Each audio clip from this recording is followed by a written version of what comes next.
Welcome to a new video from the Parts channel. Well, I'm going to make a short video, but I find it very interesting in relation to a video I uploaded about a Ford Kuga 2000 TDCi engine. We were testing it on the highway and it turned on the engine failure light and then it lost power.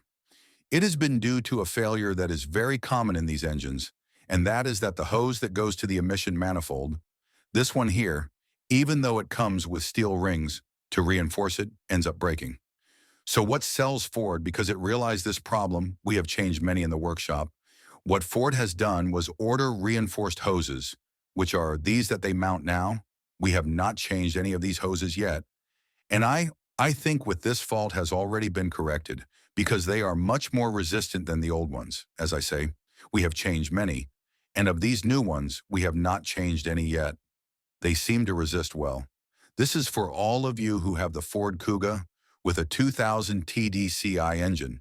If you see that engine failure come on, you put it in the diagnosis machine, and you see that it is due to a problem with the air in the intake.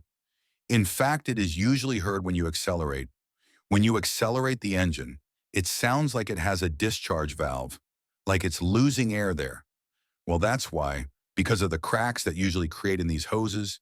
As I said, in the new ones, there usually isn't that problem. So far, we haven't had to change none. Well, here you have this short video.